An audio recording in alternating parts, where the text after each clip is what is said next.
Hi అందరికీ నమస్తే.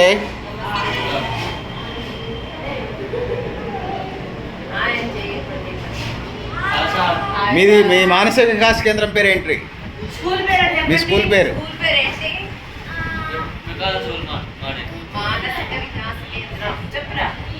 మానసిక వికాస కేంద్ర ఖమ్మం. ఓకేనా? ఓకే. బాయ్ నాన్న. బాయ్ కాదు, కొద్దిసేపు ఉంటాలి. హాయ్. రాజకీయాలు ఎక్కువైపోయింది, మిమ్మల్ని మర్చిపోయాను. నేను అందుకోసం వచ్చాను. రాజకీయాల్లో పడిపోతే మిమ్మల్ని మర్చిపోయాను నాన్న, సారీ. హాయ్ నాన్న.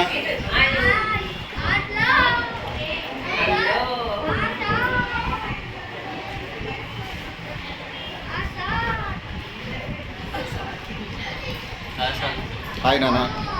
హాయ్. బాగా చదువుకోండి, మీకు ఓపుకున్న ఆటలు ఆడుకోండి, రాసుకోండి. ఓకేనా? గేమ్స్ వస్తే ఆడుకోండి. ఓకే, గాడ్ బ్లెస్ యూ నాన్న.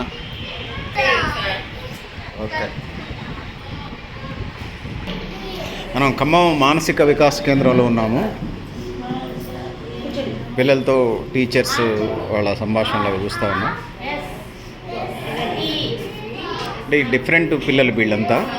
జనరల్ మన schools, government school, private school పిల్లలకి వీళ్ళు డిఫరెంట్ ఎంఆర్ పిల్లలు అంటారు వీళ్ళని. వీళ్ళకి స్పెషల్ కేర్ ఎడ్యుకేషన్. వీళ్ళ ట్యూటర్స్ కూడా మామూలుగా బీఈటీ, టీటీసీ కాదు, వీళ్ళకి సంబంధించినటువంటి సపరేట్ కోర్స్ చేయాల్సిన అవసరం ఉంది. ఇంట్లో ఒక్క పిల్లల్ని భరాయించడం చాలా కష్టం. స్కూల్ పిల్లల్ని అంతకంటే ఒక్కొక్కళ్ళు ఒక్క వేమంత మనం వీళ్ళ షెడ్యూల్లోకి తీసుకురావడం అనేది. సో ఆ స్కూల్లో ఉన్నాం మనం. మధ్య రాజకీయాలు ఎక్కువైపోయి పిల్లల్ని మర్చిపోయాము. మళ్ళీ దేవుడు ఒళ్ళు దగ్గర పెట్టుకున్నట్టు గుర్తు చేస్తూ ఉన్నాడు మధ్య మధ్యలో.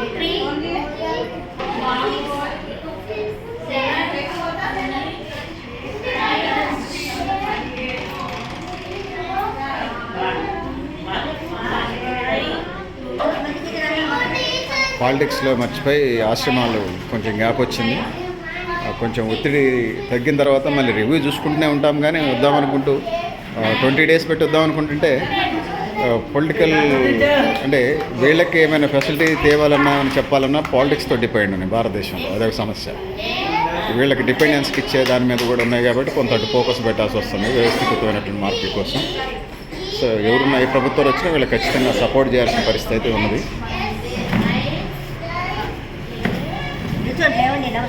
పర్లేదు నాన్న, కూర్చోండి. ఓకే, లేస్తావా? లేచి చెప్పండి మరి. నమస్తే నాన్న. నమస్తే సార్. ఏం పేరు నాన్న? ఋతు. ఓకే, ఏం చదువుకుంటున్నావు? నాకు అన్ని వచ్చి సార్. అన్నీ వచ్చా? నాకు ఒంట్లో మంచిది లేదు. ఓకే. ఏం కాదు, తగ్గిపోద్దులే నాన్న, పెద్ద ప్రాబ్లం ఏం కాదు. ఓకే నాన్న, సిట్. కూర్చో. నీ పేరేంటి నాన్న? భరత్. ఓకే. బాగుందా? స్కూల్లో బాగుందా? ఇంటి దగ్గర బాగుందా? ఇక్కడే బాగుందా? ఓకే, అందరితో మాట్లాడవచ్చు. మళ్ళీ ఇంటికి వెళ్ళి ప్రశాంతం. అందరికి పెన్షన్ వస్తుందా మీకు? వస్తుందా? ఓకే, సంతోషం. ఎంత? 4,000 ఇస్తున్నారా? కొంత ఖర్చులకు వస్తాయి. ఓకే నాన్న, చదువుకోండి, రాసుకోండి, మంచిగా ఉండండి, ఏం కాదులే. ఓకే నాన్న.